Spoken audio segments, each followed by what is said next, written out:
निर्गमन अध्याय 23। झूठी बात न फैलाना, मिथ्य शपथ, अन्यायी साक्षी होकर दुष्ट के साथ न देना। दूसरे शब्दों में, झूठी कसम में षड्यंत्र रचना, बुराई करने के लिए ना तो बहुतों के पीछे हो लेना, उपद्रवी के साथ न देना और न उनके पीछे फिर के मुकदमे में न्याय बिगाड़ने को साक्षी देना और कंगाल के मुकदमे में उसका भी पक्ष ना करना।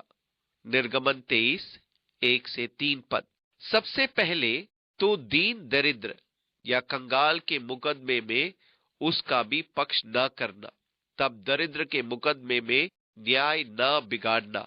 दूसरे शब्दों में, न्याय में पक्षपात न करना और न्याय सही हो क्योंकि वो कंगाल है उसके कारण पक्षधर न बनना, न ही इसलिए उसका न्याय बिगाड़ना कि वो कंगाल है। दूसरे शब्दों में, उसकी वित्तीय दशा का असर न्याय पर नहीं पड़ना चाहिए। मुकदमे का न्याय सही होना चाहिए। उसे इसलिए लाभ न पहुंचाना क्योंकि वो कंगाल है, न ही उसका न्याय बिगाड़ना क्योंकि वो कंगाल है। इन बातों को ध्यान में रखना कि पक्ष विपक्ष न्याय के तराजू पर खरे उतरे, चाहे वो निर्धन ही क्यों ना हो। पूरी न्याय प्रक्रिया निष्पक्ष होनी चाहिए। यदि तेरे शत्रु का बैल, वो गधा, भटकता हुआ तुझे मिले तो उसे उसके पास अवश्य फेर ले आना। अब ये करना तो कठिन है। फिर यदि तू अपने बैरी के गधे को बोझ के मारे दबा हुआ देखे तो चाहे उसको उसके स्वामी के लिए छुड़ाने के लिए तेरा मन न चाहे तो भी अवश्य स्वामी का साथ देकर उसे छुड़ा लेना। निर्गमन 23, 4 और 5 पद। यदि तू अपने पड़ोसी के गधे को देखे और वो बोझ से दबा जा रहा हो और आप वहां से गुजरे और यूं देखकर आगे बढ़ जाएं, तब तो ये ठीक नहीं। परमेश्वर चाहता है कि आप जानवर के प्रति दयालु हो। चाहे पड़ोसी आपसे बैर रखे, तब भी तू बोझ से छुड़ाने में मदद करना। उसके साथ लंबी शत्रुता न रखना। वो जानवर क्यों आपकी शत्रुता का फल भोगे। परमेश्वर हमसे चाहता है कि आप जानवरों के प्रति दया दिखाएं। झूठे मुकदमों से दूर रहना और निर्दोष और धर्मी को घात न करना, क्योंकि मैं दुष्ट को निर्दोष न ठहराऊंगा। घूस न लेना। अब ये न्यायियों के लिए है। उन्हें किसी प्रकार की भेंट नहीं लेना था, क्योंकि देखने वालों को भी अंधा कर देती और धर्मियों की बातें पलट देती है। इसलिए न्यायाधीशों को भेंट नहीं लेना था कि वे भेंट से प्रभावित होकर सच्चा न्याय न करें। परदेशी पर अंधेर ना करना। तुम तो परदेशी के मन की बातें जानते हो, क्योंकि तुम भी मिस्र देश में परदेशी थे। 6 वर्ष तो अपनी भूमि में बोना और उसकी उपज इकट्ठी करना। यहाँ फिर हमारे पास 6 और 1 का नमूना है और हम 6 वर्षों तक बोने पर बात कर चुके हैं। फिर आता है 7वां वर्ष, परंतु 7वें वर्ष में उसको परती रहने देना और वैसा ही छोड़ देना, तो तेरे भाई बंधुओं के दरिद्र लोग उससे खाने पाए और जो कुछ उनसे भी बचे वो बनेले पशुओं के खाने का काम में आए, और अपनी दाख और जलपाई की बारियों को भी ऐसा ही करना। निर्गमन 23, 7 से 11 पद। दूसरे शब्दों में, 7वां वर्ष दीन दरिद्र लोगों के लिए है। भूमि को विश्राम मिले, पर जो आपसे उगे उसकी पैदावार निर्धन लोग जाकर बटोर ले। 6 दिन तो अपना कामकाज करना और 7वें दिन विश्राम करना, कि तेरे बैल और गधे सुस्ताए और तेरी दासियों के बेटे और परदेशी भी अपना जी ठंडा कर सकें। और जो कुछ मैंने तुमसे कहा है उसमें सावधान रहना और दूसरे देवताओं के नाम की चर्चा न करना, वरन वे तुम्हारे मुंह से सुनाई भी न दे। निर्गमन 23, 12 से 14 पद। हमारे यहाँ धन्यवाद देने का पर्व होता है। उनके पास मानने के लिए 3 पर्व है। पहला, अख़मीरी रोटी का पर्व। दूसरा, फसह का पर्व, जो कि अख़मीरी रोटी के पर्व के 50 दिनों बाद होता है, जब आप शीतकाल के अंत गेहूं का पहला फल, जिसका वो जून में लाते थे। तीसरा पर्व हमारे यहाँ के समान धन्यवाद देने का पर्व था, जो कि वर्ष की कटनी के समय मनाया जाता है। जब तू परिश्रम के फल बटोर के ढेर लगाए, तब बटोरन का पर्व मनाना। निर्गमन 23:16 पद।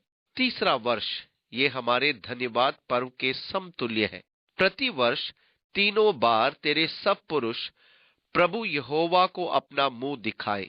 मेरे बलि पशु का लहू खमीरी रोटी के संग न चढ़ाना, और ना मेरे पर्व के उत्तम बलिदान में से कुछ बिहान तक रहने देना। अपनी भूमि की पहली उपज का पहला भाग अपना परमेश्वर यहोवा के भवन में ले आना। बकरी का बच्चा उसकी माता के दूध में ना पकाना। निर्गमन 23:17-19 पद। अब इस छोटे से पद से यहूदियों ने तमाम नियम कानून बना दिए कि पशु फार्म का कोई भी उत्पादन मांस के साथ न खाया जाए, क्योंकि व्यवस्था में इसकी मनाही है। तो बच्चे को उसकी माता के दूध में ना पकाना। इस कारण, इस छोटे पद के कारण वे पशु फार्म के उत्पाद, दूध, दही, पनीर इत्यादि को मांस के साथ नहीं खाते हैं। पवित्र शास्त्र में क्या वर्जित ठहरा रहा है? यदि तू बकरी का बच्चा खाने के लिए काटे, तो उसकी माता के दूध में न उबालना। परंतु उन्होंने कहा कि हो सकता है कि तुम पनीर के साथ जो मांस खा रहे हो, वो पनीर उस पशु की मां के दूध से बना हो, जो आपके पेट में जाकर घुट जाएगा। वे आज भी इस विषय में लकीर के फकीर हैं। यदि आप यरूशलेम जाए तो पाएंगे कि परमेश्वर में विश्वास नहीं रखने वाले भी खाने के विषय में कोशेर स्वभाव अपना लेते हैं, अर्थात मांस खाते समय दूध नहीं पिएंगे। बड़ा दुख होता है ये देखकर कि जब वे काटी कबाब के साथ आपको मक्खन देते हैं और आप मक्खन नहीं खाते, क्योंकि आपका मानना यह है कि पेट में जाकर ये दोनों वस्तुएं विलय हो जाएगी, और आप पद 19 में दिए गए नियम को तोड़ने दोषी पाए जाएंगे। इसी आडंबर के विषय यीशु ने फरीसियों से कहा था, तुम मच्छर को तो छान डालते हो, परंतु ऊंट को निगल जाते हो। मत्ती 23:24 पद। अब वे मच्छर को क्यों न निगले? क्योंकि जिसका लहू पूरा न निकाला गया हो, उसे वे नहीं खा सकते हैं। यदि आप दौड़ लगा रहे हैं और आपके मुंह में एक मच्छर चला जाता है और गले में अटक जाता है, तो मुंह में उंगली डालकर आपको उल्टी करनी पड़ेगी। वे यथासंभव प्रयास करके खांसेंगे और खकरेंगे और कुछ भी करके उस मच्छर को गले से निकालेंगे, क्योंकि यदि वो मच्छर जो हलाल नहीं किया गया है आपके पेट में चला जाता है, तो आप नियम तोड़ने के दोषी हो जाते हैं। इसलिए यीशु ने कहा, तुम मच्छर को तो छान डालते हो, परंतु ऊंट को निगल जाते हो। अन्य क्षेत्रों में वे बड़ी बड़ी बातों को अपने लाभ के लिए नियम विधान में हेर फेर करके अपने पक्ष में बना लेते थे, पर छोटी छोटी बातों पर सख्त नियम का पाबंदी लगा देते थे, जो कि महत्वपूर्ण होते हैं।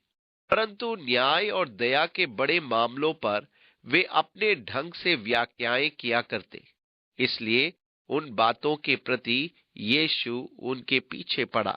अब प्रभु प्रतिज्ञा कर रहा है कि जब वे देश में जाएं, तब सुन, मैं एक दूत तेरे आगे आगे भेजता हूं, जो मार्ग में तेरी रक्षा करेगा और जिस स्थान को मैंने तैयार किया है उसमें तुझे पहुंचाएगा।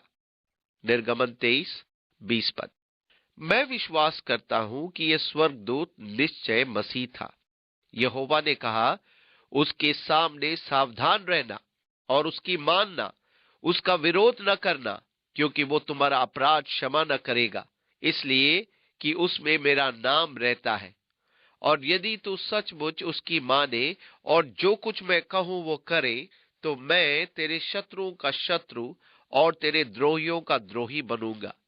इस रीति मेरा दूत तेरे आगे आगे चलकर तुझे एमोरी, हिती, परजी, कनानी, हिब्बी और यबूसी लोगों के यहां पहुंचाएगा, और मैं उनको सत्यानाश कर डालूंगा।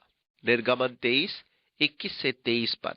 आपको ध्यान होगा, जब यहोशू यरीहो नगर को देखने बाहर निकला, तब उसने यहोवा की सेना के सेनापति को देखा और पूछा, क्या तू हमारी ओर का है या हमारे बैरियों की ओर का? तब उसने उत्तर दिया, नहीं, वरन मैं यहोवा की सेना का प्रधान होकर अभी आया हूं। यहोशू 5, 13 और 14 पद। यहोवा की सेना, यहोवा का स्वर्गदूत उनके आगे आगे अगुवाई करता जा रहा है। बाइबल के अनेक विद्वान मानते हैं कि ये मसीह का प्रकटीकरण था। उनके देवताओं को दंडवत ना करना, ये पद 23 में बताई गई जातियों के देवताओं के संदर्भ में है, और ना उनकी उपासना करना और ना उनके से काम करना, वरन उन मूर्तों की पूरी रीति से सत्यानाश कर डालना और उन लोगों की लाटों को टुकड़े टुकड़े कर देना। और तुम अपने परमेश्वर यहोवा की उपासना करना, तब वो तेरे अन्न जल पर आशीष देगा और तेरे बीच में से रोग दूर करेगा। तेरे देश में ना तो किसी का घर गिरेगा और ना कोई बांझ होगी, और तेरी आयु मैं पूरी करूंगा। जितने लोगों के बीच तू जाएगा, उन सबों के मन में मैं अपना भय पहले से ऐसे समवा दूंगा कि उनको व्याकुल कर दूंगा, और मैं तुझे सब शत्रुओं की पीठ दिखाऊंगा। और मैं तुझसे पहले बर्रों को भेजूंगा, जो हिब्बी, कनानी और हिती लोगों को तेरे सामने से भगाकर दूर कर देगी। मैं उनको तेरे आगे से एक ही वर्ष में तो न निकाल दूंगा, ऐसा न हो कि देश उजाड़ हो जाए और बनेले पशु बढ़कर तुझे दुख देने लगे। जब तक तू फूल फलकर देश को अपने अधिकार में न कर ले, तब तक मैं उन्हें तेरे आगे से थोड़ा थोड़ा करके निकालता रहूंगा। निर्गमन 23, 24 से 30 पद। इस प्रकार ये आशीषें हैं, ये सब मैं तेरे लिए करता रहूंगा, पर ये सब मेरी सेवा करने के विषय में कही गई। ये मेरी सेवा करने के लाभ हैं, ये तो सीमावर्ती लाभ है। मैं इन सब बातों को करूंगा। मैं तेरे आगे आगे जाऊंगा, मैं शत्रुओं को वहां से खदेड़ दूंगा आदि। उसमें हम परमेश्वर की विजय के सिद्धांतों को पाते हैं, और ये भी कि वो किस तरह से हमारे जीवन में विजय लाता है, क्योंकि ये हिब्बी, कनानी और हिती और अन्य जातियां हमारे जीवन में दैत्यों का प्रतीक है। प्रतिज्ञात देश में आने का मतलब पवित्र आत्मा के जीवन में आना है, और पवित्र आत्मा की विजय है।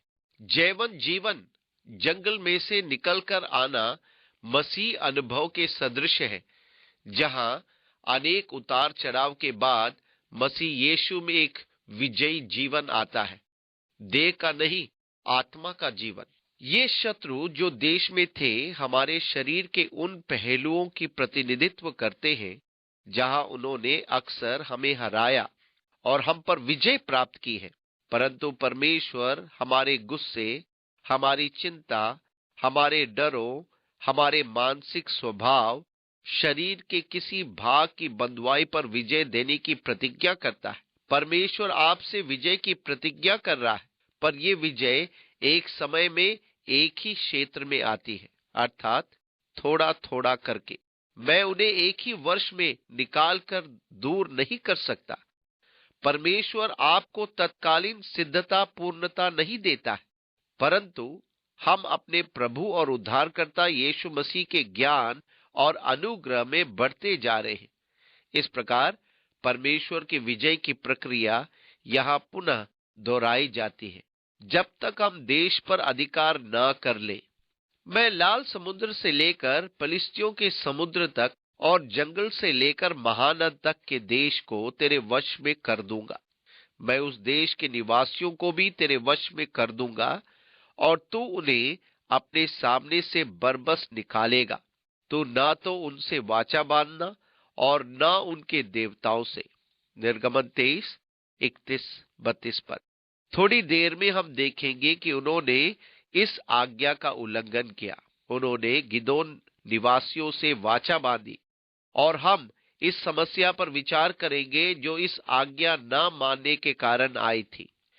वे तेरे देश में रहने ना पाए। ऐसा न हो कि वे तुझसे मेरे विरुद्ध पाप कराए, क्योंकि यदि तू उनके देवताओं की उपासना करे तो ये तेरे लिए फंदा बनेगा।